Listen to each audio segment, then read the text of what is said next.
ça, oi, oi, oi, ladies in action en Kaila. Yeah, quand compétit, oi, oi, oi, c'est un seul famille, oi, oi, oi. Bonjour, bienvenue dans C'est à nous, mais c'est pas comme ça qu'a fait. Bonjour à tous les téléspectateurs de la Guadeloupe, de la Guyane, de la Martinique, de la Belgique, du Luxembourg et du monde, puisque nous sommes sur Internet. Comme prévu, cet après-midi, on va parler d'écologie, on va parler de baleines. Et pour ce faire, c'est bien, mix, deux femmes, deux hommes. On commence par Aude qui était à l'heure, puisque les autres, ils n'étaient pas à l'heure, hein, ça ne rate pas. Hein, Jean-Pierre? Oui. Alors, Aude Goussard, bonjour, merci d'être là. Et toi, tu viens nous parler de la Sopamar, des 35 ans de la Sopamar. Tout à fait, 35 ans de la Sopamar qui continue jusqu'à mars 2016. Et ce week-end précisément, nous avons la venue de Dénès Lostis, président de France Nature Environnement. Et avec lui, nous traiterons donc de nos sujets d'actualité. D'accord, merci. Alors, Benjamin de Montgolfier, c'est bon? C'est ça. J'ai bien dit? C'est ça. Waouh, super, vive 2016. Pour une fois, je dis bien le nom de mon invité. Biologiste marin. C'est ça. Directeur, président de l'AquaSearch. Directeur de l'AquaSearch. Alors, qu'est-ce que ça veut dire, Benjamin? AquaSearch, c'est un bureau d'études. On fait de la recherche scientifique, l'étude d'impact, la vulgarisation scientifique et l'audiovisuel en biologie marine. Et tout ça en Martinique? En Martinique, un peu aussi en métropole et en Polynésie française. D'accord. Donc, on va développer tout à l'heure. Anne Casales. Bonjour, Anne. Bonjour. Anne, tu es journaliste Oui. et co-réalisatrice du film Quand passent les baleines. Oui, tout à fait. Donc, tu vas nous parler de ça, de comment ça s'est passé. Tout à fait. Et puis, un réalisateur qu'on ne présente plus. Jean-Pierre Hautecoeur. Bonjour, Jean-Pierre. Ça en fait. Ça t'a marché? Oui, très bien. Et tu sais que c'est ce soir, on a rendez-vous au Gros Monde, en la Coua. Hier, j'ai parlé de toi, j'ai dit que c'est toi qui m'as amené là-bas. C'est vrai? Ouais. J'avais Renaud sur le plateau. Oui, je sais, j'ai vu ça, oui. Et donc, tu es parti faire un film à Bécoué.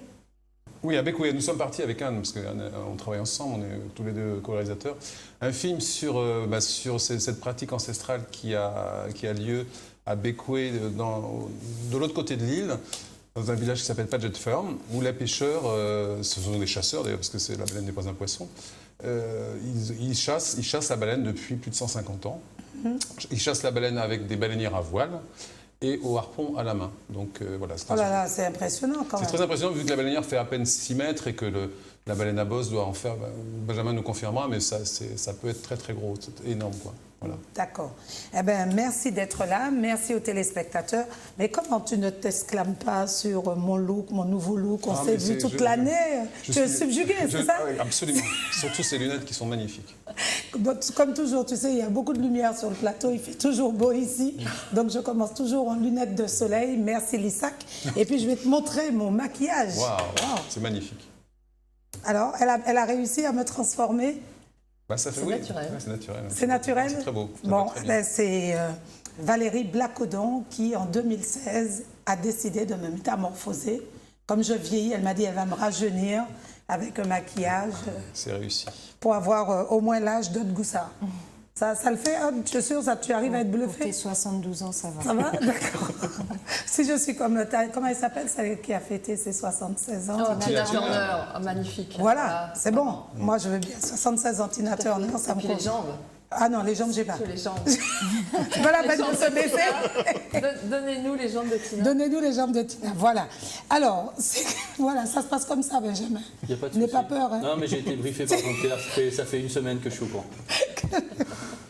Donc, téléspectateurs, on vous rappelle que nous sommes en direct, que vous pouvez participer à l'émission et nous appeler au 05 96 71 27 07.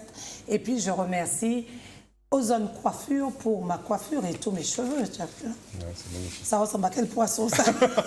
Poisson lion, bien sûr. Oui, poisson lion. Bien sûr. Et puis aussi, merci, c'est toi qui m'as emmené découvrir le poisson lion et le manger avec mon papa. Tu savais ça, Aude?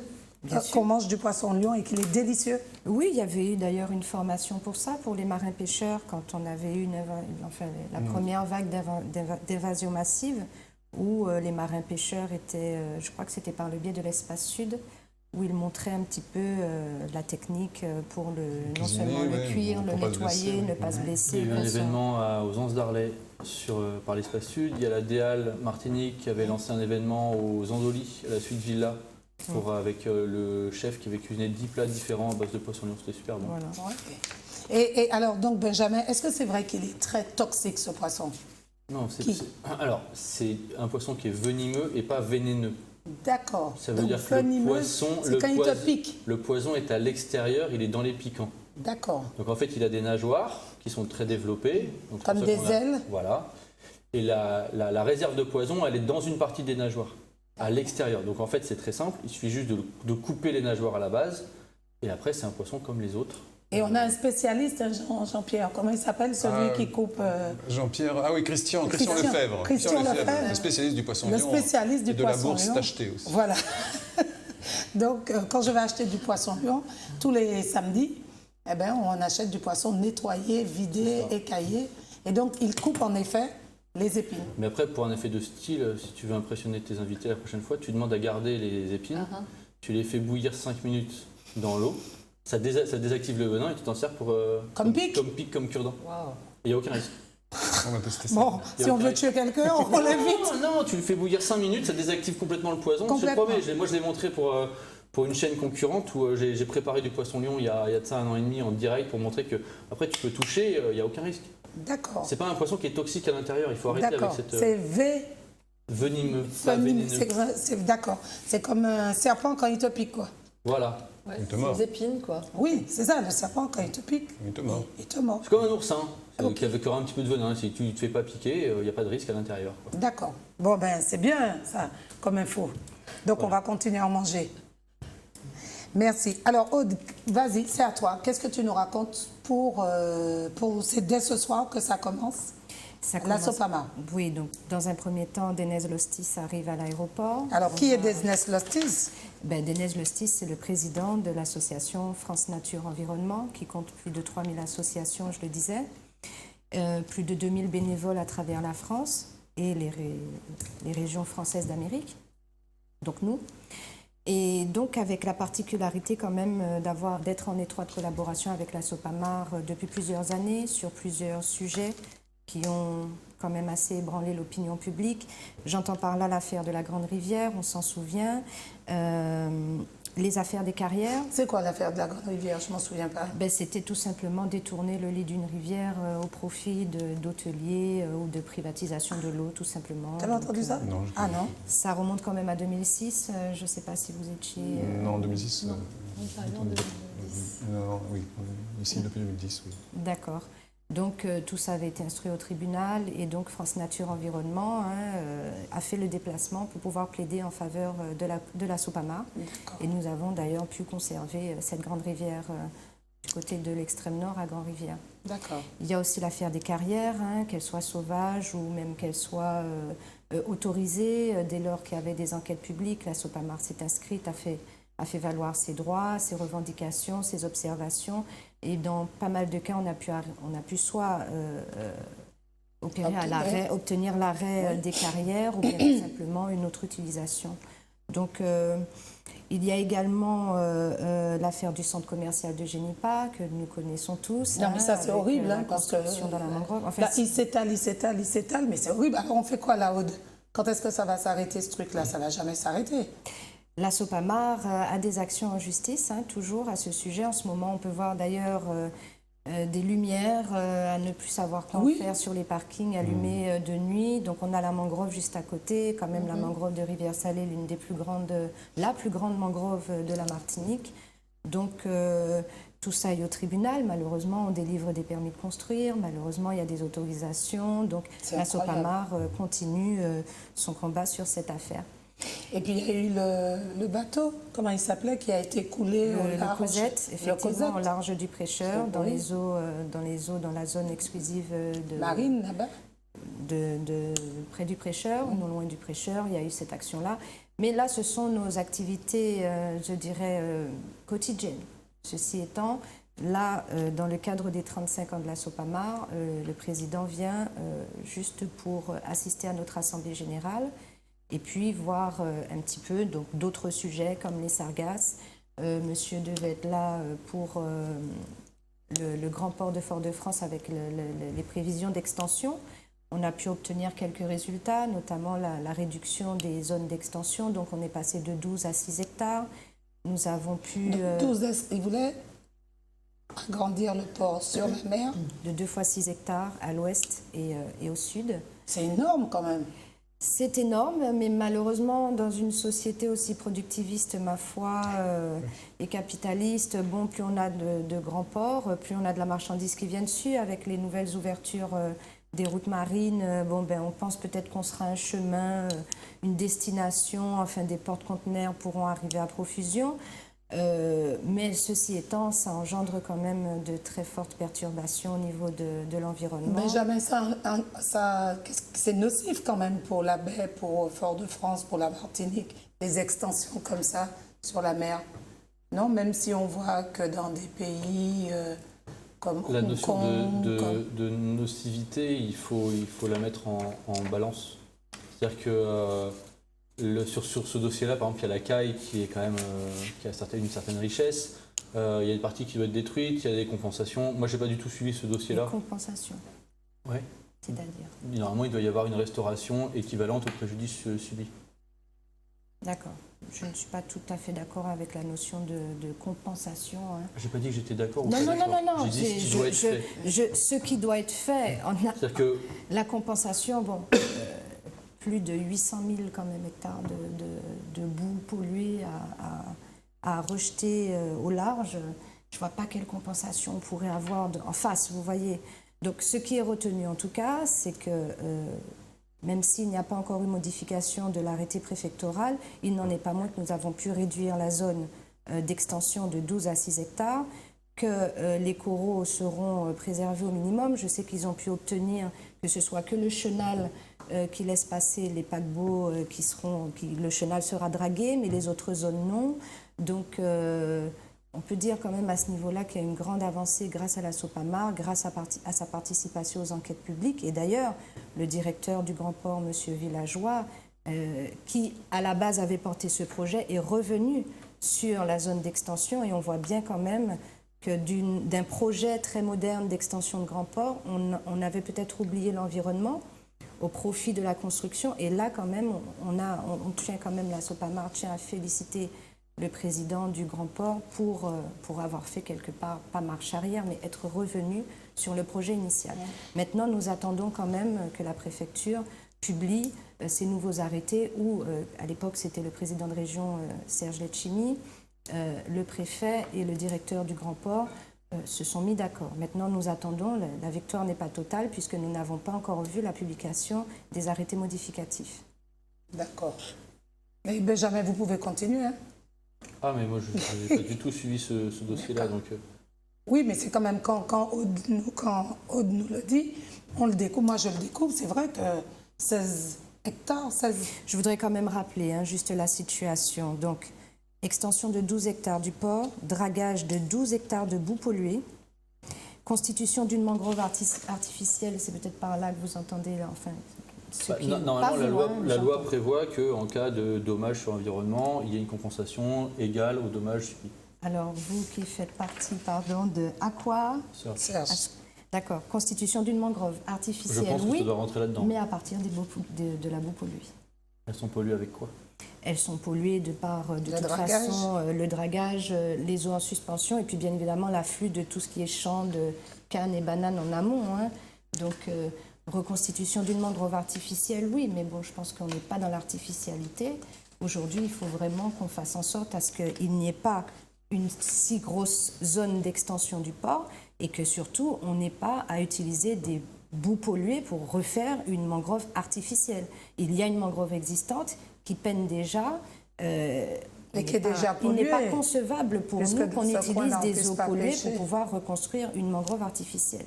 Ce n'est pas logique. Donc à ce niveau-là, nous avons obtenu, malgré l'arrêté modificatif qui n'est pas encore publié, mais nous avons eu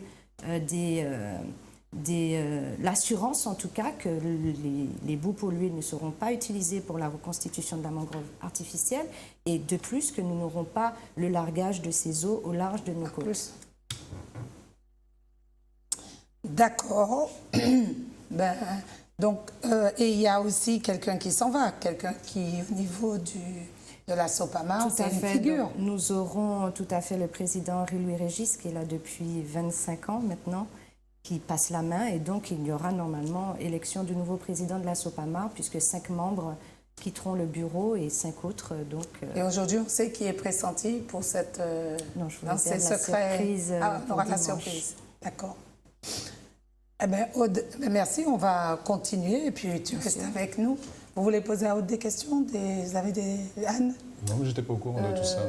Non, moi c'est un dossier que je connais pas trop, donc effectivement, en fait, vous avez bloqué quand même du coup l'extension Bloqué, non, de puisque... moitié pratiquement, non? De Ah oui. moitié, oui, oui, c'est sûr, mais c'est quand ça ne même s'est pas fait dans la confrontation. Hein. Ça s'est fait vraiment dans la concertation. Je pense que c'est un projet qui a certainement son utilité, mais on ne peut pas, l'île n'est pas extensible, on ne peut pas non plus à tout va procéder à des techniques de construction qui ne sont pas en accord au minimum avec le respect de la nature. Nous ne pensons pas, en tout cas, il est possible de faire mieux, la preuve, donc faisons mieux. Je pense qu'à un moment donné, je n'incrimine personne, mais avec la modernité, et malgré le fait que l'écologie et le développement durable rentrent de plus en plus dans les consciences, on se rend compte qu'il y a quand même des procédés qui mettent tout ça de côté, et ça reste quand même assez injuste. Donc quand la Sopamar s'est emparée de ce dossier, et dont d'autres associations, beaucoup de bénévoles, pas que la Sopamar, hein, j'entends, c'est vrai que dans la concertation, on a quand même eu l'impression qu'il y a eu une prise de conscience de ce qui... Parce que c'est vrai que quand on ne connaît pas non plus le milieu marin, et puis on peut faire intervenir toute espèce de bureau d'études, son objectif c'est de construire. Donc c'est à la population à ce moment-là de se saisir de ces dossiers-là aussi, parce que quand il y a ouverture d'enquête publique, c'est bien parce qu'il y a certainement en amont des petits sujets fort discutables. Donc cette enquête publique a permis cette avancée, la Sopamar s'y est inscrite et on a quand même pu avoir satisfaction sur ce point-là. Et nous veillerons justement à ce que l'arrêté préfectoral modificatif soit son annulation, donc l'annulation du premier arrêté, soit la modification de ce dernier. Nous sommes en attente de ça. Nous n'aimons pas parler sans avoir confirmation des éléments administratifs clairs. D'accord. Bravo pour le travail, hein, parce que moi, je n'étais pas au courant. Oui, et puis en plus, ce qui est important quand même dans toutes ces actions, c'est l'aspect justement information au grand public, parce qu'effectivement, si toutes ces enquêtes restent et les décrets préfectoraux restent dans l'ombre, en fait, la population n'est pas informée. Donc ça a cette vertu-là aussi, par-delà la lutte qu'il faut mener sur le long terme, parce qu'il y a comme ça qu'on arrive à faire avancer les dossiers dans le milieu associatif, dans les différentes institutions. Mais c'est vrai que je trouve que l'aspect de l'enjeu de l'information grand public, voilà, et de la communication externe, c'est vraiment un enjeu important aujourd'hui. On l'a vu avec les grands enjeux environnementaux. Voilà. Plus les gens, aujourd'hui, l'écologie, voilà, elle concerne tout le monde parce que les gens sont beaucoup plus au courant aussi de tous ces enjeux et de tous ces problèmes qu'il y a 30 ans. Hein. D'ailleurs, c'est très bien que Madame le dise. L'enquête publique aujourd'hui, on l'a vu notamment lors de l'épandage aérien de pesticides, la préfecture, on ne peut pas dire qu'elle ne communique pas. Mais elle n'a pas la manière de communiquer pour atteindre les cibles. Je prends le cas de l'épandage aérien de pesticides. Quand nous avons milité contre la continuité donc, de l'arrêté, il s'est avéré qu'il y avait un cahier à remplir, mais que dans les sous-préfectures et les préfectures. Quand on connaît les circonscriptions, quand on habite du COS, qu'on a 70 ans et qu'on est à côté d'un champ de bananes et qu'on est arrosé toute la journée et qu'on veut contester et que c'est un communiqué qui va passer par là à la radio entre 2 émissions, on vous dit que vous pouvez aller remplir le cahier, il faut quand même trouver le bus pour arriver jusqu'au marin. Donc les enquêtes publiques, selon moi, hormis pour les projets municipaux, outre les projets municipaux, dès qu'il s'agit d'une enquête publique à grande échelle, il faudrait quand même que la préfecture étende cela au CCAS, aux municipalités, enfin à toute unité de l'État, au niveau communal. De proximité. Voilà, Bien sûr. parce que nous avions été surpris à l'époque, c'était le maire Garcin Malsa de Sainte-Anne qui avait demandé, malgré qu'à Sainte-Anne il n'y ait pas de banane, et qu'il n'y ait pas eu d'épandage aérien sur son territoire, il avait quand même, pour montrer à la population ce qu'il fallait faire, il avait emmené tout son conseil municipal à la sous-préfecture du Marin. Et nous avons dû, nous, au niveau municipal, communiquer auprès des gens, communiquer par le biais de la Sopamar, par le biais d'autres associations. Et on a vu des personnes âgées vraiment se déplacer et nous dire « mais si vous ne nous l'aviez pas dit sur les petites radios de proximité, nous ne saurions pas que nous aurions pu émettre un avis défavorable ». Et c'est lorsqu'on a entrepris cette démarche, dans le même temps, sur Fort-de-France, ça s'est fait dans le même temps, des militants de Trinité l'ont fait pour la sous-préfecture et aussi à Saint-Pierre. Donc le même jour, là, je pense que ça a impulsé, ça a joué quand même au niveau de la préfecture. Et là, ils ont vu que les cahiers étaient remplis. Tout un conseil municipal qui se déplace à la Martinique pour ce genre de questions, ça s'était jamais vu. La population a suivi et vous avez vu que quelques temps après, donc il y avait plus de dérogation. Donc c'est vrai, au niveau citoyen aussi, on ne peut pas reprocher à la population de ne pas aller chercher quelle est la dernière enquête publique où ils vont pouvoir dire que c'est négatif. Là, maintenant, c'est un appel que je lance d'abord, d'ailleurs, au service de préfecture. Quand il y a ce type de sujet d'enquête publique sur des sujets qui ne me concernent pas si j'habite Fort-de-France ou ailleurs, mais que ce soit quand même mis dans des institutions de proximité. Tout à fait. Benjamin, tu veux rebondir? Tu veux dire quelque chose? Non, je trouve ça très bien, pas de souci. Moi, je ne m'occupe pas du côté législatif, donc je n'ai pas vu les données scientifiques, je ne me prononcerai absolument pas sur ça. La question du port, moi je la vois plus par rapport aux mammifères marins, puisque en fait, comme on a travaillé sur les baleines, c'est encore le sujet qu'on a dans la tête, des baleines à bosse, en plus on est dans le début de la saison des baleines à bosse, on en a dans la baie de Fort-de-France. Ah oui? Et si on prend Pointe des Nègres, on en a l'hiver, moi j'ai eu des observations à 500-600 mètres de la Pointe des Nègres, c'est quelqu'un qui est à sa fenêtre en bord de plage, il va les avoir. Donc, ça veut dire qu'elles viennent, généralement, c'est des aires de repos. Mais attends, tu dis Pointe des Nègres, donc leur itinéraire, ce serait où? Quand pour arriver en Martinique, on les voit? Elles arrivent du nord. D'accord, donc Prêcheur, par là-bas? Oui. Ouais. Et en fait, généralement, les baleines qu'on a en Martinique, elles sont de passage, elles vont aux Grenadines. D'accord. Ça fera la transition avec le sujet de... Oui, non, mais c'est bien. Et donc, elles redescendent la Pointe des Nègres, la baie de Fort-de-France? Voilà, sauf qu'en fait, quand tu fais une longue route, tu fais des pauses. Et donc, elles s'arrêtent pour dormir, on est quand même dans la saison de la reproduction, donc certaines pour s'accoupler, d'autres pour mettre bas. Donc, il y en a qui rencontrent déjà l'âme sœur, pour donner une version bisounours de la reproduction, en chemin. Et donc, on a des accouplements de grands cétacés. On a aussi des phases de repos et la baie de Saint-Pierre, la baie de Fort-de-France constituent des aires de repos. Et des aires propices à l'alimentation, à l'accouplement ou aussi à l'allaitement et ainsi de suite. Donc, mine de rien, Pointe des Nègres, c'est quand même pas très loin du port. Donc après, j'ai aucune donnée, donc je sais absolument pas comment il va être l'agrandissement et tout, mais voilà, on a une aire qui est potentiellement une aire de repos pour les cétacés. On a un projet urbain. J'ai même pas vu passer, je me suis pas occupé. J'ai des données moi pour le grand port de Guadeloupe. J'ai vu passer l'appel d'offres sur les impacts sur les cétacés, mais pour la Martinique je sais pas. Donc voilà comment ça va être pris en compte. Est-ce qu'il va y avoir un suivi par rapport à la période, par rapport à la présence de cétacés et ainsi de suite. Oui, lors des travaux tout au moins. Normalement c'est prévu. Normalement.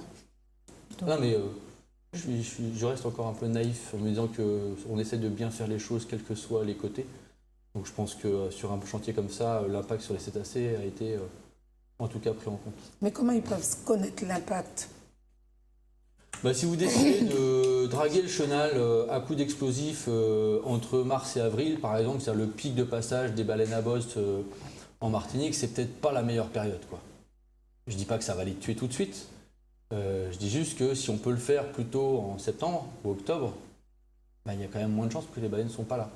Donc c'est des aménagements, certains sont faciles à faire, d'autres sont plus difficiles. Il y a souvent des impacts acoustiques à prendre en compte. Quitte à parler de projet d'étude d'impact, je vois parce que c'est marqué sur votre fiche, mais le projet Nemo avec Accio, l'étude d'impact qui a été menée sur les oiseaux, les tortues et les cétacés, elle a été menée par Biotope en collaboration avec Aquasearch. Donc c'est l'étude d'impact sur les cétacés, c'est nous qui l'avons réalisée.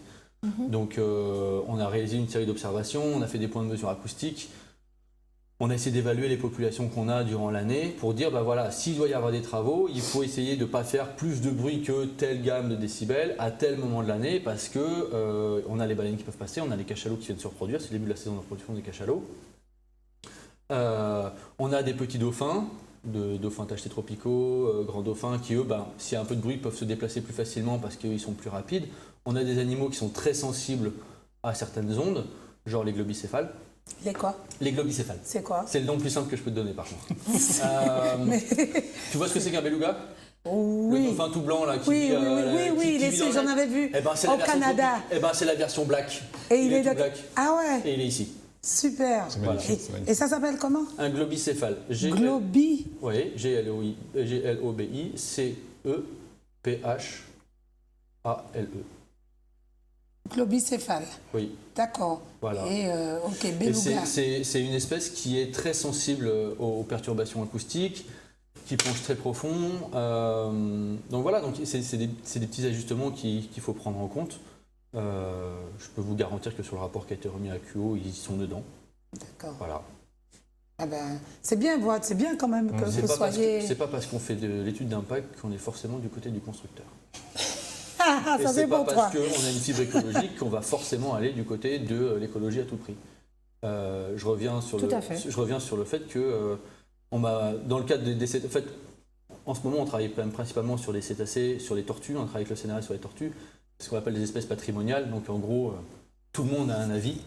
La baleine, je compare ça à la dernière licorne qui existe sur Terre, hein. C'est inenvisageable de pouvoir faire du mal à une baleine de nos jours. Il y a beaucoup d'émotions dedans. Moi, ce que j'explique à mes étudiants quand ils viennent durant leur master, par exemple, c'est qu'on est là pour travailler. Donc, bien sûr, il y a de l'émotion.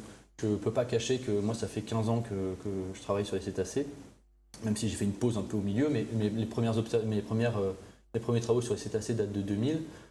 Il y a toujours autant de plaisir à avoir un dauphin, toujours autant d'émotion à avoir un cachalot. Mais on est là pour travailler, c'est-à-dire qu'on est là pour prendre des données parce qu'on a besoin de répondre à des questions précises. Que ce soit une association qui nous mandate pour faire une étude, que ce soit un promoteur qui nous mandate pour une étude, que ce soit le gouvernement, il faut des réponses précises. Et à un moment donné, il faut mettre l'émotion de côté et dire, ben voilà, il y a tel impact pour telle raison, telle raison, telle raison. Est-ce qu'on peut le solutionner ou pas? On peut proposer des choses et puis après, il appartient aux décideurs de prendre leurs responsabilités.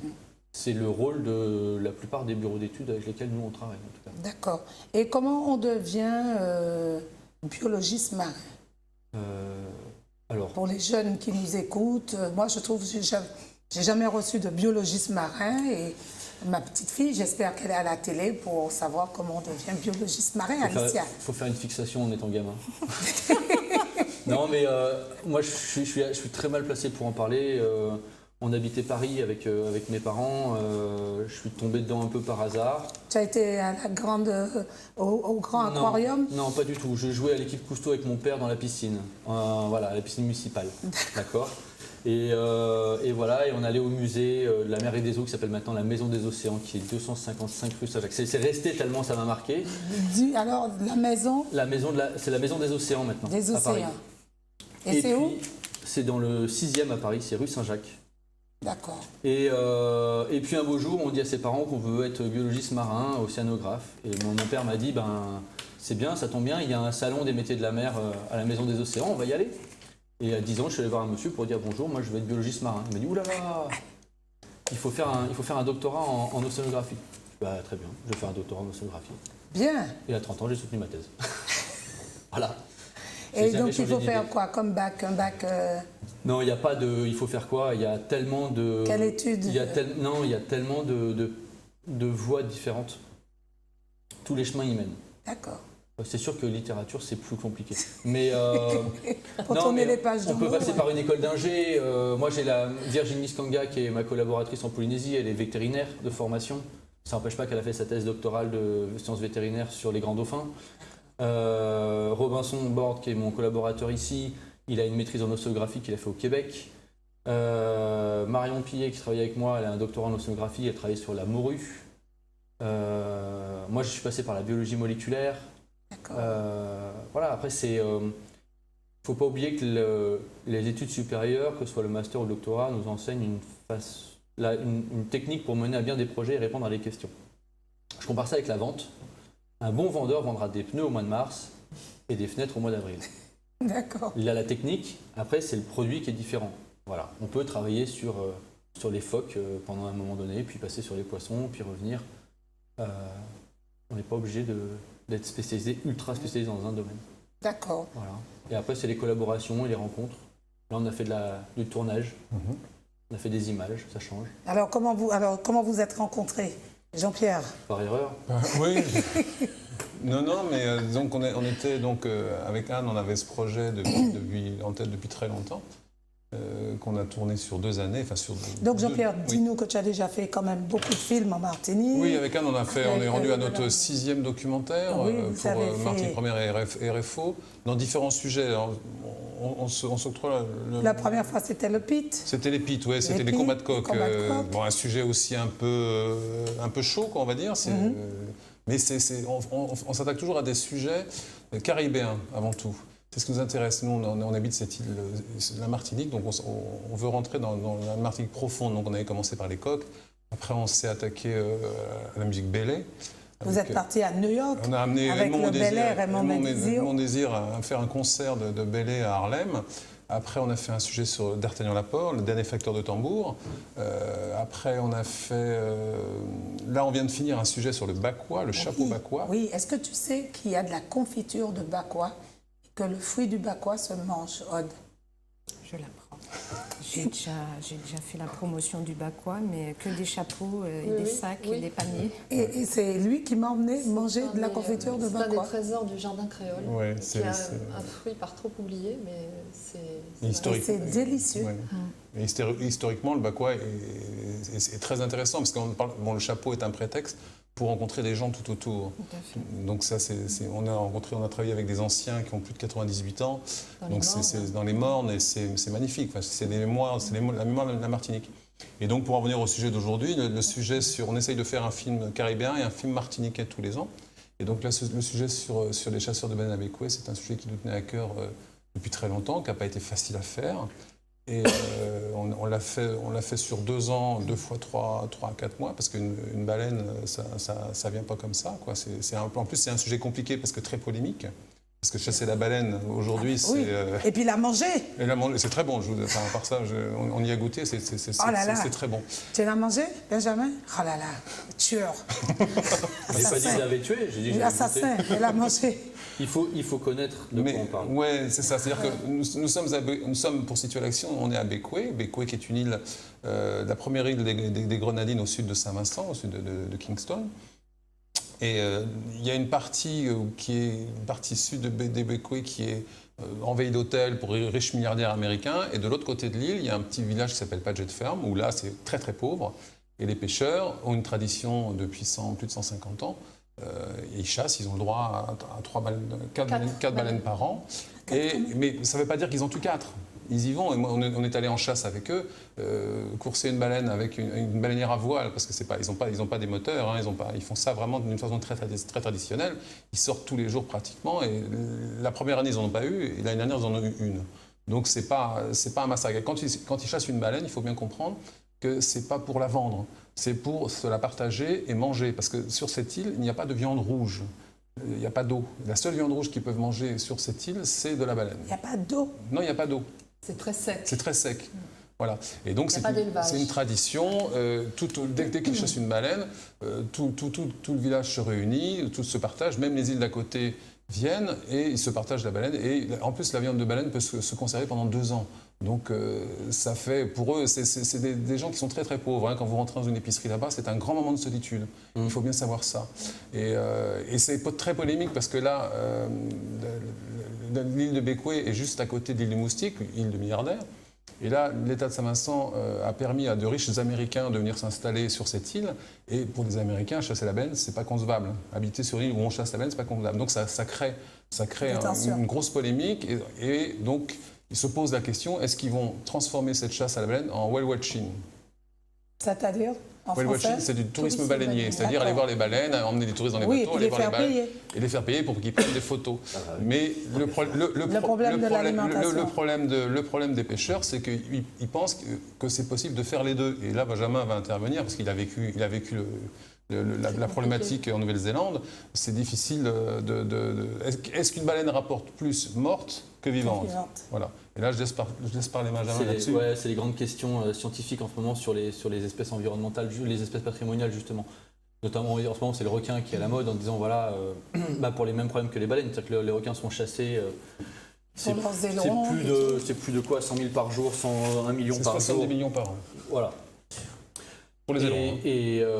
Et donc la question c'est de dire voilà, la plupart des touristes, enfin des gens maintenant se rendent compte que c'est pour le requin une espèce qui est plutôt inoffensive en fait 99,9% du temps, donc on pourrait peut-être les emmener les voir, et donc est-ce que ça coûterait pas, ça rapporterait pas plus d'argent d'aller emmener les voir?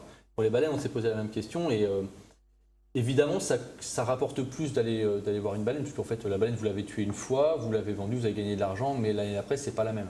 Alors qu'on commence à avoir des données scientifiques qui montrent que on a les mêmes individus qui reviennent. D'accord. Donc si vous avez fait un peu d'argent une année, si elle revient, vous pourrez la revoir. Après, c'est pas si simple. C'est pas juste une histoire de parce que ça coûte plus d'argent, tous les pêcheurs vont arrêter demain. C'est un état d'esprit, la chasse. Je dis pas que c'est mauvais ou pas bon. Je dis c'est une façon d'approcher la nature. Aller voir des baleines pour faire une chasse à l'appareil photo, c'est une autre façon.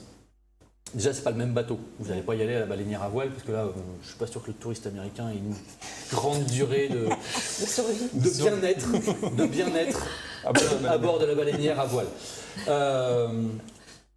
Voilà, la phrase que je dis dans le film, c'est on n'est pas chasseur le lundi et whale watcher le mardi. C'est pas si facile que ça. Il faut que ça vienne d'eux.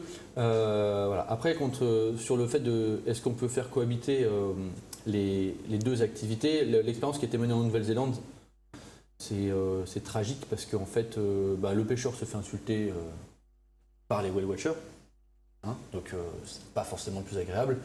Et la famille avec les deux enfants en bas âge qui voient une baleine et tout émerveillé, voient partir le harpon avec du sang partout et ça gâche un peu le reste de la journée, quoi. Et Je comprends.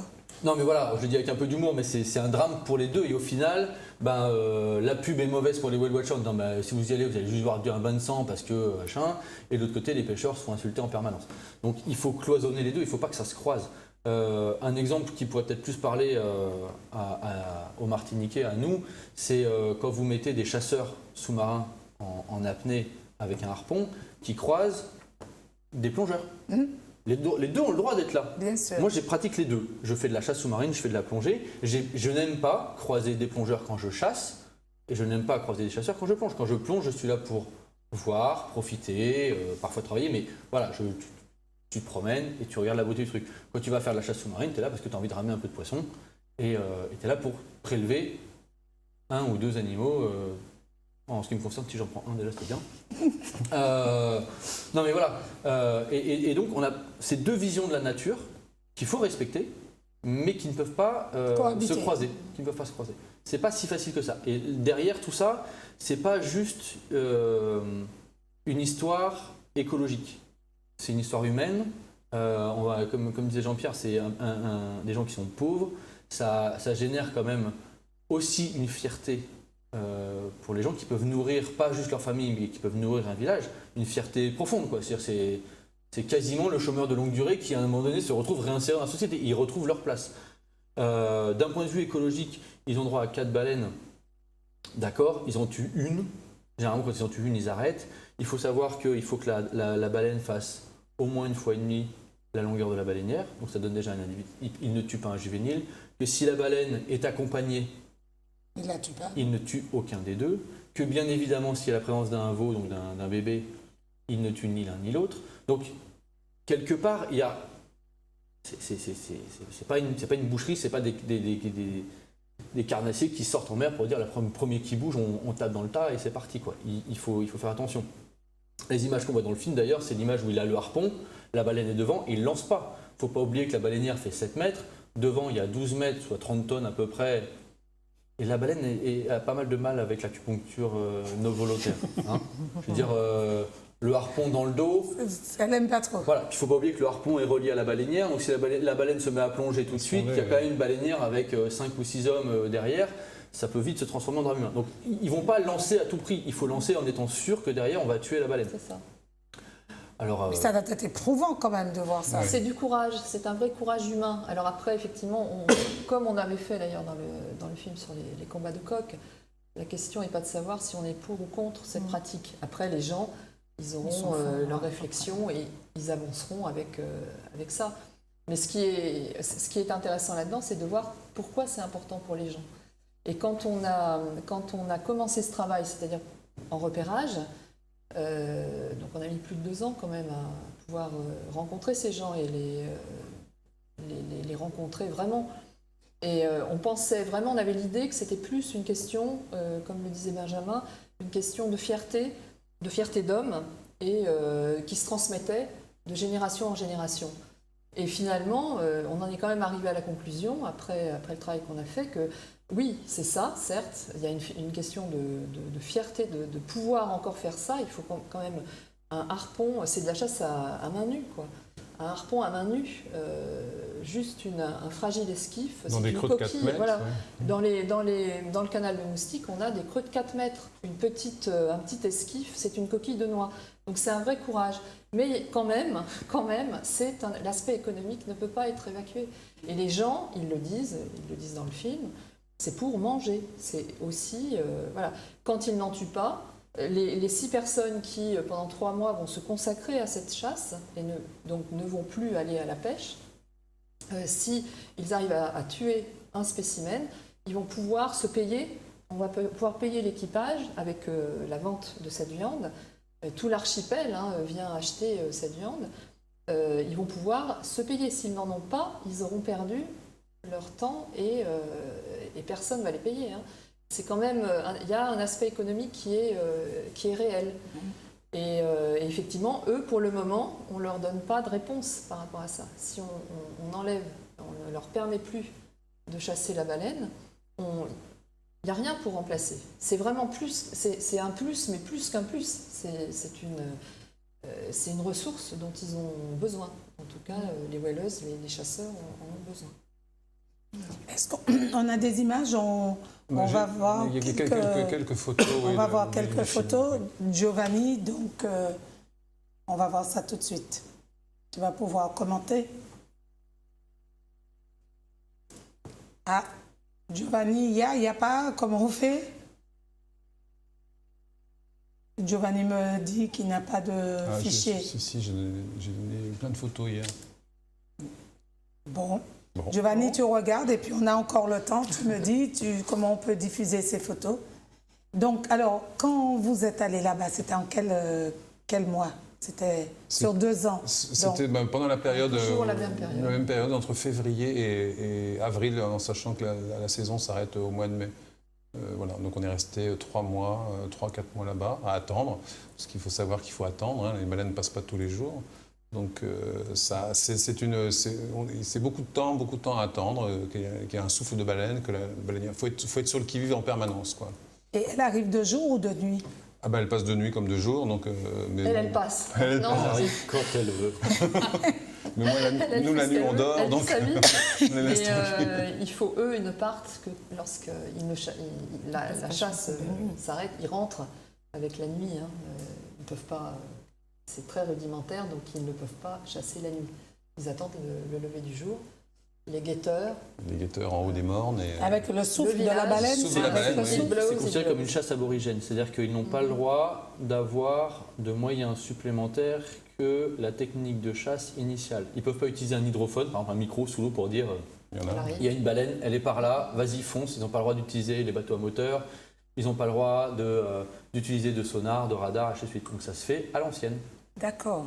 C'est Moby Dick, c'est vraiment Moby Dick. Moby Dick. C'est des descendants avec un bateau de Moby Dick. Ce sont des descendants. Mais alors voilà. Ce sont des descendants des chasseurs de baleines de Boston, hein, de toute façon. Voilà. hein. Nantucket, donc l'histoire de Moby Dick, c'est cette période où dans les becs de gaz, on avait de l'huile de baleine. Hein. Ouais. Et donc, pendant toute cette période-là, on a chassé la baleine pour ça. Hein. Et donc, quand le pétrole est arrivé et que ça a fait chuter donc, le marché de l'huile de baleine, la chasse, de fait, a périclité.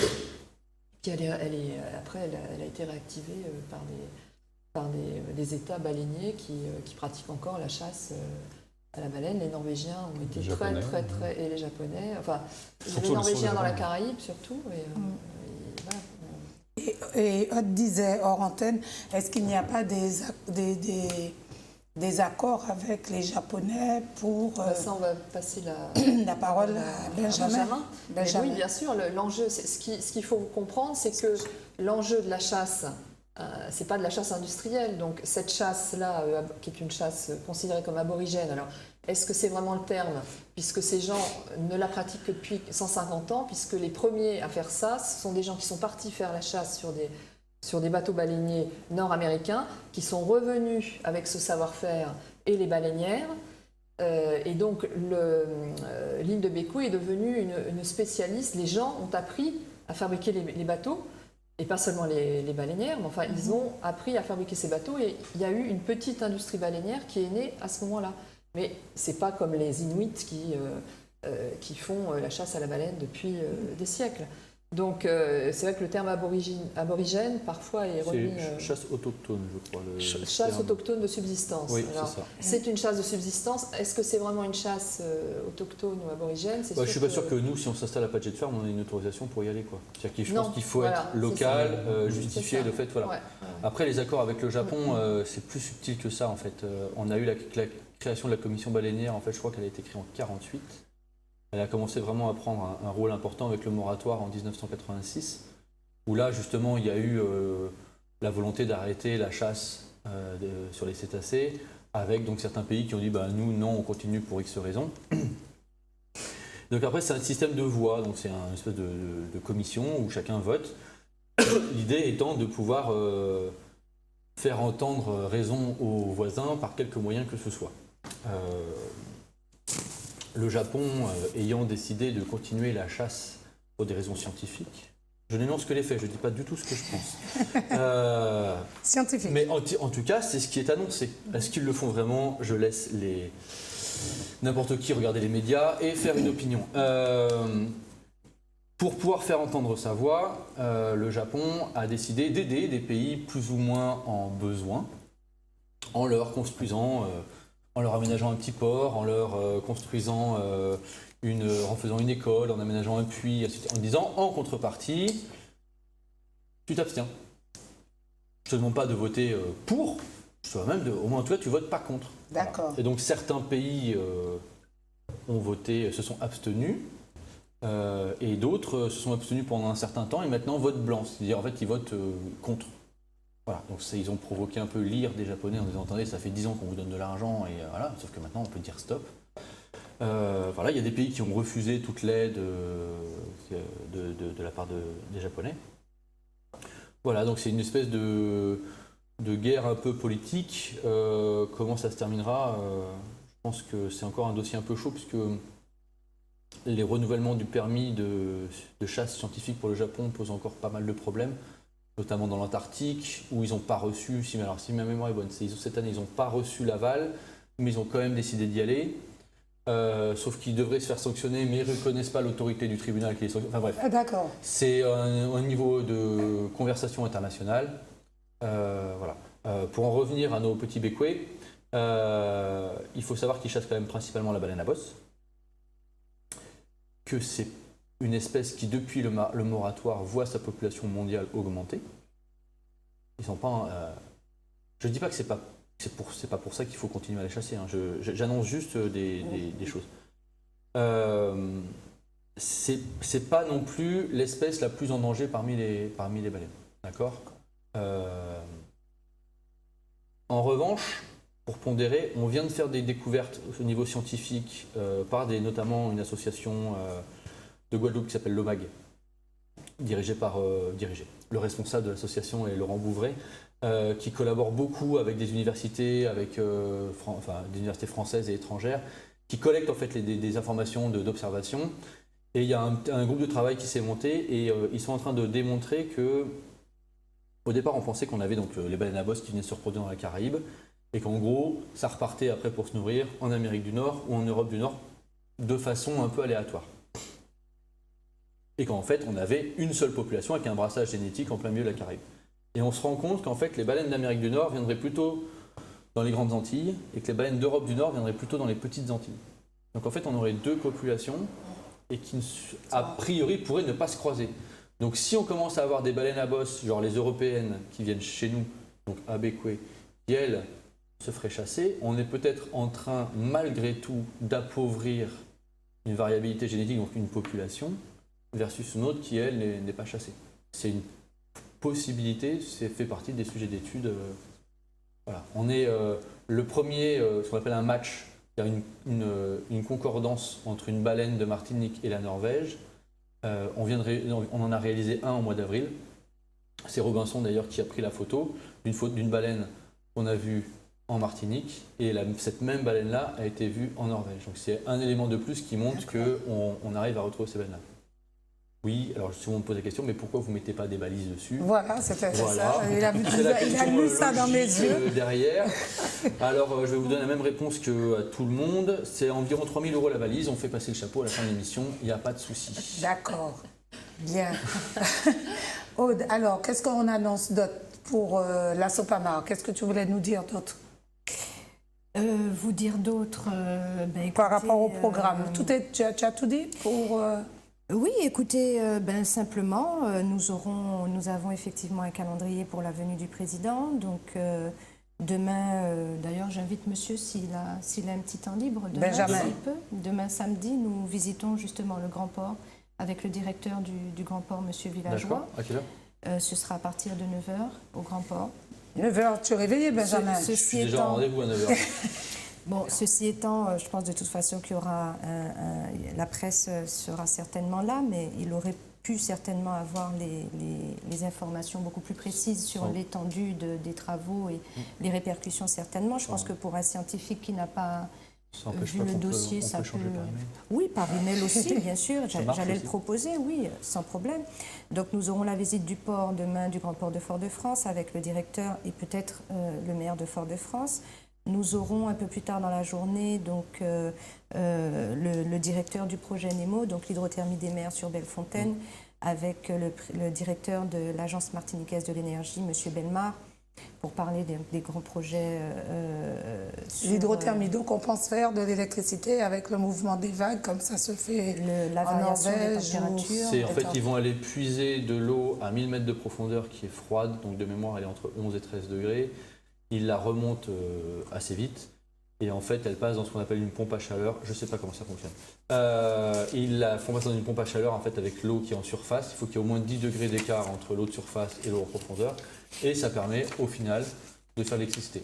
De mémoire, ils doivent arriver à 16 MW de production. C'est l'énergie renouvelable. Voilà. C'est chouette, c'est super intéressant. Oui. Ce serait une première mondiale, je crois. D'accord. C'est super intéressant, effectivement. Mais écologiquement, étant donné que c'est une technologie nouvelle, on est obligé d'attendre, mais de rester quand même sur nos gardes. La station de Bellefontaine, elle produit 40 MW, je crois, par an, à peu près, actuellement.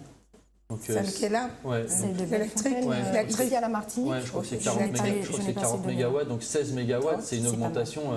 On veut dire, on fait une deuxième station à côté, on a quasiment l'équivalent en énergie renouvelable. C'est assez intéressant. Oui. Après... Quel est l'impact sur l'environnement? Voilà, il y a des choses qui seront, je pense, maîtrisées, notamment dans la construction, enfin l'aménagement, tout ça. Après, il y a toujours une part d'incertitude, il faut regarder. C'est sûr que, comme vous disiez, il y a toujours une part d'incertitude avec le projet. Il y a quand même pas mal de questions qui ont été soulevées. Il y a une part de réglementaire qui doit être vérifiée, une part de sécurité qui doit être vérifiée. N'empêche que c'est un joli challenge. Je trouve, enfin, là pour le coup c'est totalement personnel. c'est pas si facile que ça de faire du solaire en Martinique, du fait du relief, du fait quand même c'est assez nuageux. Oui, machin. il y a beaucoup de... Le vent, c'est pas si facile que ça. Ce serait une belle alternative sur une production d'électricité, énergie renouvelable. Ouais. Tout à fait. D'accord. Alors, il y aura quoi d'autre? Donc, par la suite, nous aurons la visite des îlets du Robert lundi. Donc, ça concerne la loi littorale de 1986. C'est quoi la particularité des îlets du Robert? La particularité des îlets du Robert aujourd'hui, c'est la privatisation de certains îlets, c'est la préservation des espèces qui sont sur ces îlets, et puis c'est plus généralement la question du littoral aujourd'hui. On sait que, notamment à l'échelle de la France, c'est plus de 6 millions de personnes concernées. C'est parfois des constructions malencontreuses. Sur les 50 pas géométriques, tout ça, c'est la montée des eaux, tout ça. Nous avons la particularité à la Martinique d'avoir les 50 pas géométriques, tandis qu'en France, c'est la loi littorale. Et encore ici, jusqu'à maintenant, sans présentation de titre initial, il y a des personnes qui se prétendent propriétaires d'îlets. Donc ça passe du domaine public au domaine privé. Et là aussi, la SOPAMAR fait valoir les droits donc de la population, tout simplement, la libre circulation sur le littoral notamment. On avait le cas de Sainte-Luce, on a le cas du François, on a le cas des îlets, où on ne peut pas y aller parce que des personnes se sont déclarées propriétaires, parfois sans titre de propriété, et parfois ça passe à la trappe, parfois ça ne passe pas. Mais c'est également pour la préservation des ressources là-bas. On prend un appel. Il y a quelqu'un au téléphone. Oui, bonjour. Juste réagir concernant allô? La centrale de... Je voulais juste réagir Dis allô. Concernant allô? La centrale de Bellefontaine. Peut-être que ça passe. C'est pour moi? Je ne sais pas. Allô? Allô? Oui, bonjour monsieur, Oui, je voulais merci. juste réagir concernant la centrale de Bellefontaine. Concernant la centrale, vous nous appelez d'où votre prénom? De Fort-de-France, Robert. Robert. Oui, en fait, ce que je voulais dire, c'est que la centrale de Bellefontaine ne fait pas 40 MW, elle fait 12 fois 18 MW, c'est-à-dire 12 multiplié par 18. En fait près de 200 MW. Ah, d'accord. D'accord. Eh bien, merci pour cette information. Et vous pensez que c'est une bonne chose ou pas? Pardon? Le projet. L'énergie des mers, là? Oui. Voilà, c'est un très beau projet parce que c'est sur la différence de température, premièrement. Et en fait, c'est un vide qu'on va créer. En créant le vide, on fait monter la température. Quand on crée du vide, avec 40 degrés, on peut bouillir. C'est-à-dire. Oui. Vous comprenez? Alors, ce vide-là va créer une haute température. Et à ce moment-là, on pourra produire de la vapeur. Et à ce moment-là, on pourra faire tourner une turbine. Ok? Vous avez compris le système? Oui. Eh bien, merci Robert pour cette information. Voilà. Au revoir, bonne journée. Merci beaucoup. Donc, on continue. Donc la visite des îlets. Bien évidemment, dimanche, nous avons donc notre assemblée générale avec la présentation de notre rapport d'activité et donc l'élection du nouveau président. Et puis lundi, nous aurons un petit passage presse sur la chaîne d'État. Et puis nous aurons la visite de certains élus, du préfet lundi après-midi, puis le président repart lundi soir. D'accord. D'accord. Donc, et la population est appelée, est invitée à venir? Naturellement, puisque c'est la population qui fait la SOPAMAR. Donc, on a toujours un très bon accueil auprès de la population. Elle répond présente. Et puis, elle est invitée, bien évidemment, à l'Assemblée générale de dimanche au Robert. D'accord. Merci. Alors, est-ce que Giovanni va me trouver les images, puisqu'elles sont là? On met un clip, Giovanni, pour retrouver ces images et on revient? Ça veut dire oui? Un clip, Giovanni, parce que je ne comprends pas. Et on revient.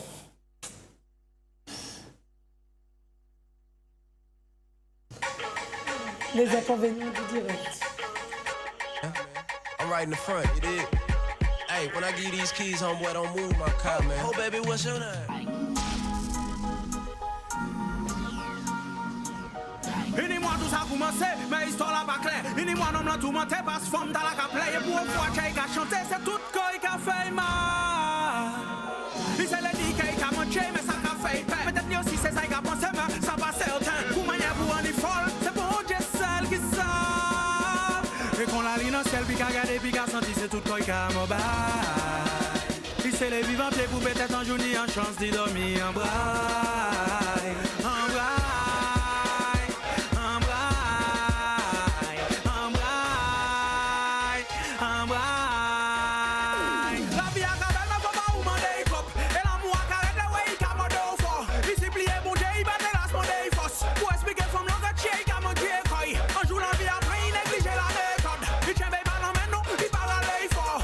Il gardait un jet, il battait les palais cop. Tout douce et où moi les noms m'en parlaient à rien d'autre. Je veux apprendre la leçon, laisse-moi venir à l'école. La vérité dans le fond, c'est que je ne connais pas l'école. Mais je veux vieillir avec toi comme ça se faisait à l'époque. On nous suit chimère. Et puis, par les plis ouverts, et puis dit, femme a senti qu'à me baille. C'est la destinée, pas que vous m'ayez apparu pour bloquer un braille. Un braille, un braille, un braille, un braille, un braille, un braille, un braille, un braille. Et c'est pour ça, papa et un pas, ils vivent en ciel, bons étoiles. Un braille, un braille, un braille, un braille. Il a connu la peur de l'attente, la crainte de l'absence, l'amour qui crée le manque. Mais chaque fois que sa bouche la prend, sa peau il la sent, il en oublierait le monde. Et si peu de choses les rassemblent, l'envie les rapproche comme des imbéciles qui s'aiment. Les autres leur parlent des consciences, ils répondent par la confiance en un Dieu qui sait ce qu'il fait. Et si yo tous les deux l'éternité pas assez longue, il pas besoin de tambouille, senti quoi assez nom.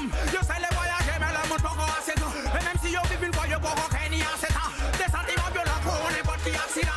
Des têtes qui cabalent, c'est bon Dieu qui confident. Et non ça va ni sens pour un cerveau qui brûle. Rien pareil c'est pareil yo même l'amour pas suffisant. Et chaque jour bon Dieu fait chaque regardé il s'est plairé les gars souris bye. En ça si carré pour y certain que ça fait pour y serrer un braille. Un braille.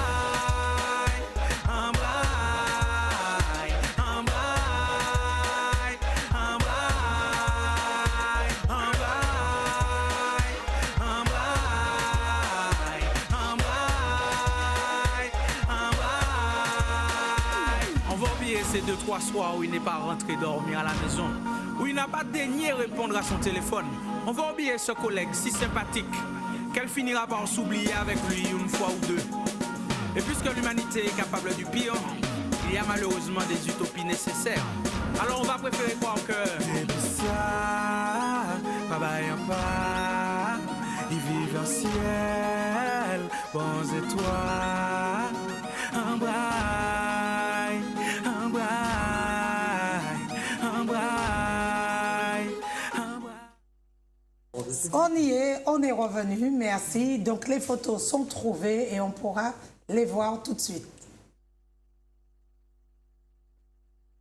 Dans un petit moment, les inconvénients du direct. Donc, alors, comment c'est la vie là-bas, Anne, à Bécouet? Ce sont des Bécouet. Béquilla, ça s'appelle. Béquilla. Ouais, Béquilla, ouais. Dans ce village, en tout cas, dans ce village de pêcheurs dans lequel on a travaillé, qui s'appelle Paget Farm, ce sont des pêcheurs qui sont les gens donc la pêche pour vivre. Hein, et donc c'est quand même une vie dure. Il y a beaucoup d'enfants, d'ailleurs on en voit dans le film, qui sont, enfin ils ne sont pas miséreux, hein, mais ils vont à la pêche très jeunes, voilà, parce qu'il faut travailler. Donc, mais c'est quoi comme population? Des Noirs, des Blancs, des quoi c'est une population métisse, mais bien sûr noire, puisque c'est... alors, il y a les deux, puisque Bécoué est une ancienne colonie anglaise, et donc il y a eu un métissage. Comme aux Saintes, ils ont un peu ce type-là ou... Non, pas comme les Saintes. Non, c'est une population noire. Ça représente combien de personnes à peu près? Le village de Bécoué, alors bonne question, c'est vraiment un confetti d'humanité. 400-500 personnes. Voilà, ouais. 400 personnes 400 personnes, pas plus. Oui, parce que l'île comprend 2000 personnes. Je crois. Oui, c'est vraiment... Donc la fameuse partie qui concerne votre film, c'est 400 personnes. C'est les 400 personnes. À peu près, oui. C'est un petit village. C'est un tout petit village. De pêcheurs. Voilà. Et c'est vrai que les enfants vont à l'école le matin, ils devraient aller à l'école l'après-midi, mais comme ils ont faim, quoi. Je veux dire, s'il faut appeler les choses par leur nom, eh bien, ils ne vont pas à l'école l'après-midi, et ils partent à la pêche pour pouvoir avoir à manger le soir ou se faire un peu d'argent, quoi. Donc c'est vrai que c'est un peu dramatique. Et l'île est très poissonneuse quand ils vont à la pêche. Oui, alors le problème, et donc on a dans le film, un des protagonistes l'explique très bien, ils ont, les poissons sont là, mais ce qui leur manque c'est le marché, c'est le développement du marché, puisqu'ils font un peu de commerce avec la Martinique, oui. notamment sur les langoustes, hein, puisque voilà, avec la demande forte qu'il y a ici, mais c'est pas extensible, puisque ici c'est l'Europe. Et donc ils ne peuvent pas commercer. Ce marché n'est pas extensible parce qu'il y a des restrictions. Donc, et voilà. l'île des milliardaires, ils ne consomment pas tout ce qu'ils ont. Oui, il y a un marché local, si vous voulez. Et puis il y a des restaurants. Parce que tu es milliardaire que tu manges 15 langoustes par jour. Puis il y a beaucoup de végétariens aussi. Ah, il y a beaucoup de végétariens.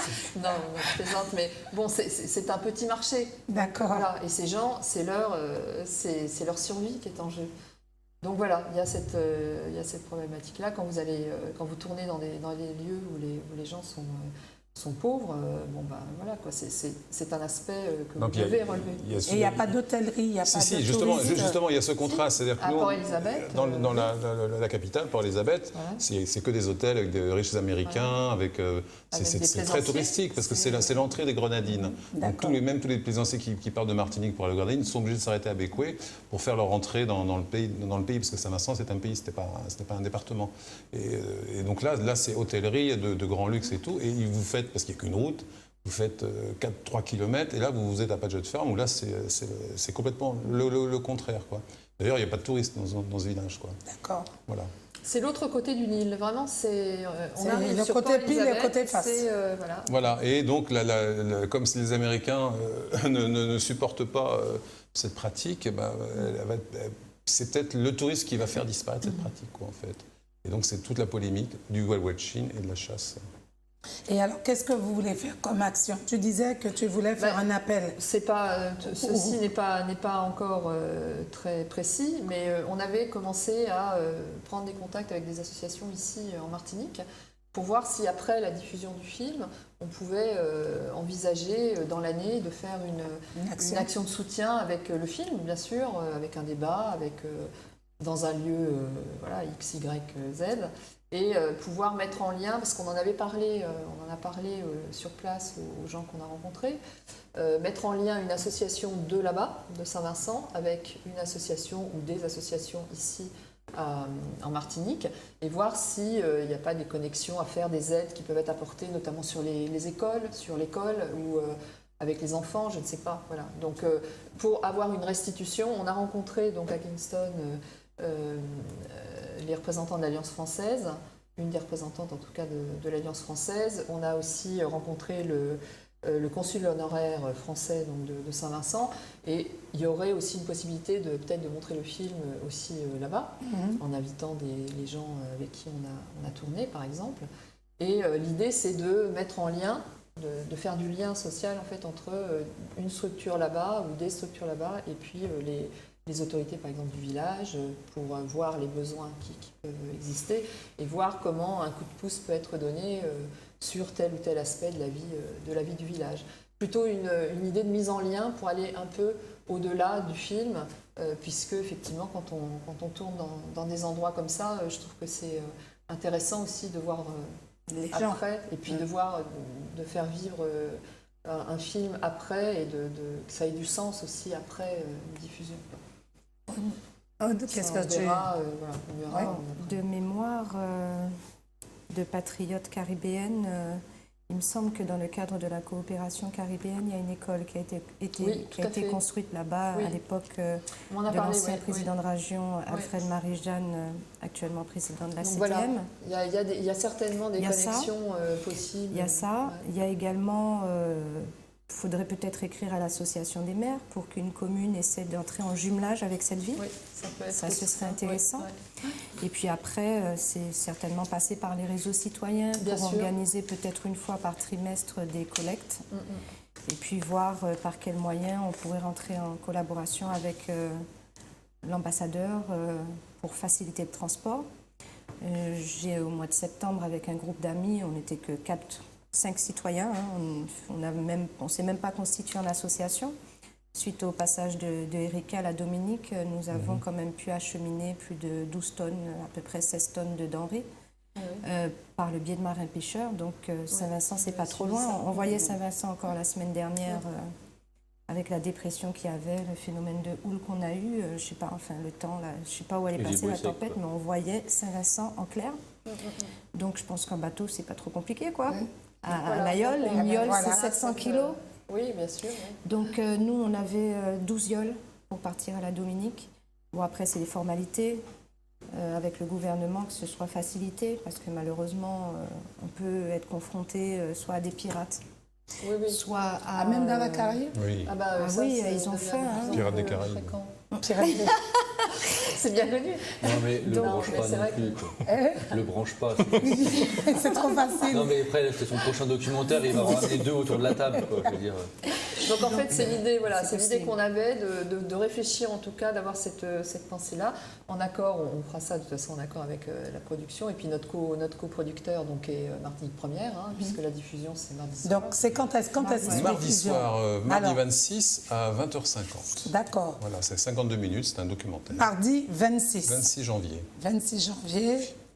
Donc sur à 20h50. Donc juste après le journal. Donc je crois qu'il y a une petite plage de 20h50, 21h. D'accord, voilà. 20h50. D'accord. Ok. Alors, Benjamin, qu'est-ce que tu veux nous dire? Est-ce que tu voulais rajouter quelque chose? Qu'il y a une structure dont on n'a pas parlé qui a collaboré au documentaire et ne serait-ce que par sympathie pour eux, on va en parler un peu. Donc il y a Sophie et Laurent d'Aliotis Plongée qui ont mis leur catamaran à contribution pour nous permettre de pouvoir tourner des images. Nous supporter à bord. Voilà. Que, en fait, c'est des gens avec qui moi je travaille depuis 2 ans. Si je ne le dis pas, c'est Jean-Pierre qui va me forcer à le dire. Avec qui je travaille depuis 2 ans et dans le cadre de nos opérations à la fois de recherche et de vulgarisation scientifique. Donc eux, en fait, emmènent des gens voir les cétacés en Martinique. D'accord. À la journée. Alors, c'est dans le nord? Ouais. Donc eux, ils sont basés à l'Anse-Mitan et puis ils partent pour la journée pour aller voir, pour essayer de trouver un maximum d'animaux et en voir. Et puis nous, on est à bord. Donc on en profite pour prendre un maximum d'informations. Donc on a des hydrophones, on a des caméras, des photos, des appareils photo, on prend un maximum d'informations. Et on en profite pour informer aussi les gens. Donc voilà, de répondre à leurs questions, de pouvoir leur expliquer ce qu'on voit, de leur expliquer un maximum de choses. Pas que sur les animaux, on voit aussi des oiseaux, on voit aussi le littoral de la Martinique, qui a une certaine histoire. L'après-midi, on va faire un peu de plongée, donc voilà, il y a quand même pas mal d'espèces à découvrir. Et on en profite sur le retour pour essayer de faire une petite conférence sur les mammifères marins. Ça, c'est très intéressant. Et vous faites ça avec des écoles et tout ou... Si, il aime ça. On a fait ça avec le collège des Trois-Îlets. D'accord. Voilà, s'il y a des écoles qui sont intéressées. Et des maternelles, ça doit être les petits, ils doivent être... Ça doit être chaud, ça. Ça doit être sympa, chaud. ça. Oui, d'avoir des petits... J'ai le droit de le dire. Parce qu'on en a parlé, on a rigolé ensemble. En fait, avec les écoles, ce qui est intéressant, c'est que ça réagit très très vite et très bien, dans tous les sens. Et généralement, moi, les conférences qu'on donne dans les classes, je commence toujours par dire que je suis pour la reprise de la chasse à la baleine bleue, de façon écologique. Donc là, heureusement qu'il y a un adulte pour me protéger, parce que sinon je me ferais lapider et tous les trucs. Mais c'est justement la preuve que les enfants sont hyper réactifs, qu'on peut leur expliquer plein de choses, qu'on peut leur expliquer avec des mots simples. Ça force aussi, nous scientifiques, de sortir du labo et d'expliquer avec des mots de tous les jours. Je ne parle pas latin sur un bateau. Je n'emploie pas le nom d'espèce en latin. On peut appeler une baleine bleue, on s'en fout du nom latin. Le but du jeu, c'est que les gens comprennent, les gens apprécient ce qu'ils voient. Il y a une vieille phrase qui circule sur les réseaux sociaux qui est attribuée à toujours des auteurs divers et variés, mais qui est on aime on aime ce qu'on connaît, on protège ce que l'on connaît. Je peux pas t'aider là. On peut pas t'aider, Benjamin. Ah, dommage. On aime ce qu'on protège et on protège ce que l'on connaît. Oui, c'est vrai. Voilà.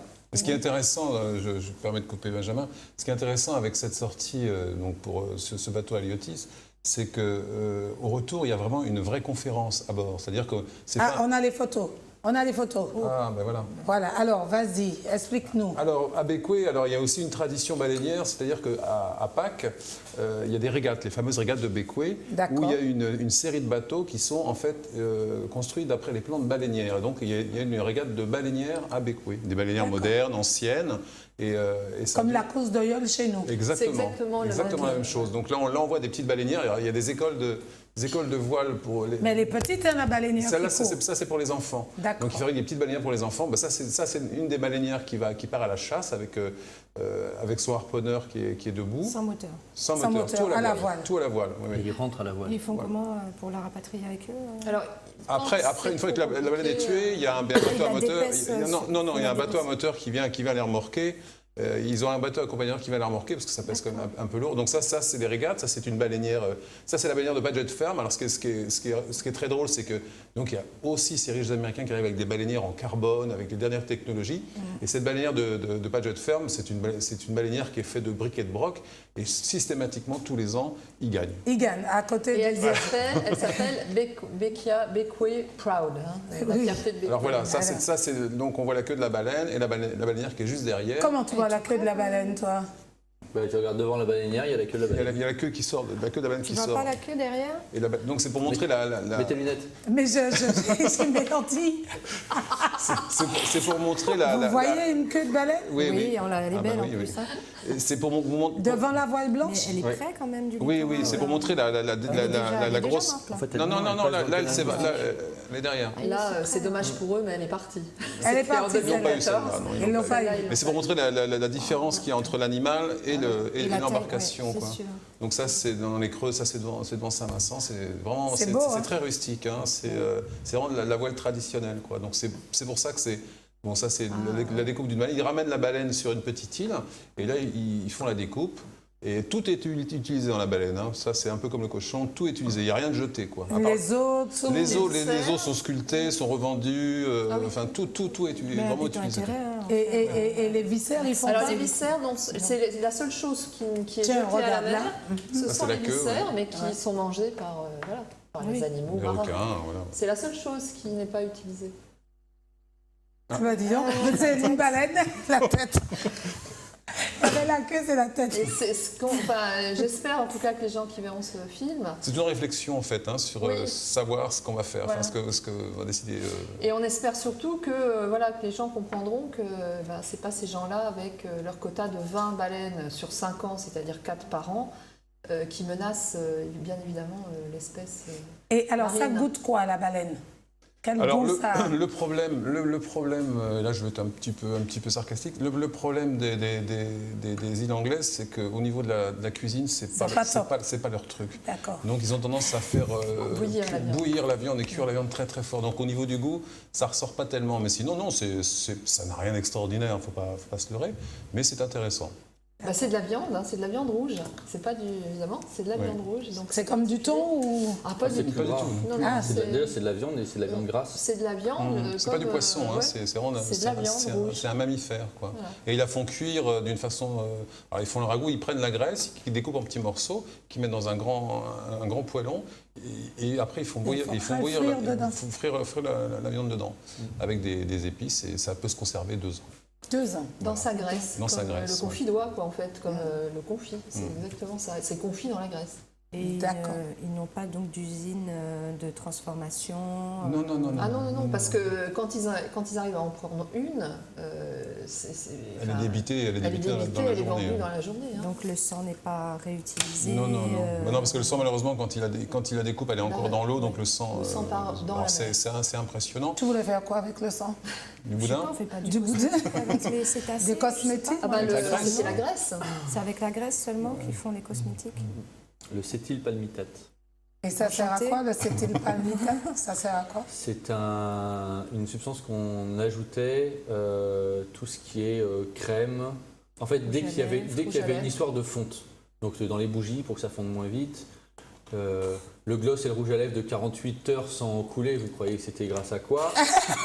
Elle n'a pas de rouge à lèvres, c'est pour ça. Le fond de teint, mais le transfert. Mais voilà, c'était un adjuvant qu'on mettait dans les cosmétiques, dans la glace, dans les crèmes glacées, dans les bougies. il y avait l'équivalent du Sindou en graisse de baleine. Donc voilà, dès qu'il y avait une histoire d'onctuosité sans que ça fonde, ou pour ralentir la fonte, on mettait du cétylpalmitate. On en trouve encore dans certains cosmétiques. Il y a maintenant du cétylpalmitate qui est fait de synthèse. Ok, d'accord. Voilà. Bon, cette émission a été fort intéressante. Merci Benjamin de Montgolfier, biologiste marin, d'être venu nous parler. Puis tu reviendras, moi je prends ton téléphone, on va faire d'autres émissions. On a des choses à se dire. Merci Aude Goussard, militante écologique pour la Sopama. Et puis demain, c'est samedi. Dimanche, l'Assemblée générale. L'Assemblée générale. Je vais finir. Anne Casales, merci d'être là, co-réalisatrice de ce film Quand passent les baleines. Et auteur. Et Jean-Pierre Hautecoeur, merci d'être venu nous parler de tout ça. Et puis toutes les fois, tu m'apprends des nouvelles choses sur la Caraïbe, sur le pays. Je remercie mes sponsors. Donc, je remercie Lisa pour mes lunettes. Mais jamais tu me fais rire. C'est des lunettes qui permettent de voir plein de choses sauf les baleines. Merci pour les lunettes. Et puis, merci à Valérie Blacodon pour mon maquillage. Charisme Make-up Studio. Et puis, alors donc, ça y est, vous m'avez trouvé quand même magnifique. Magnifique, malgré ce semblant de pas de maquillage. C'est magnifique. De toute façon, tu es toujours magnifique. Merci Jean-Pierre, je vais te réinviter. C'est vrai, c'est vrai. Non, mais c'est vrai. Merci, je te réinviterai aussi. Moi, je peux dire que c'est vrai. J'ai plus rien, tu m'as déjà dit que tu me réinvitais, donc je peux le dire. Alors, merci. Et puis la semaine prochaine, on fera une émission sur le maquillage, la beauté, le carnaval, sur tout ça. Et puis, cette émission sera rediffusée lundi matin à 8h30. Et moi, je vous dis merci d'avoir participé à cette émission. Merci à Giovanni pour la réalisation. Et puis ma voix, désolée, mais j'espère que ça ira mieux mercredi. Merci aux téléspectateurs. Merci à Robert qui nous a donné l'information sur... alors, c'est combien de watts 200 x 18. Il retient bien, hein. Je le réinviterai. Merci, à la semaine prochaine. Bye bye. Yeah.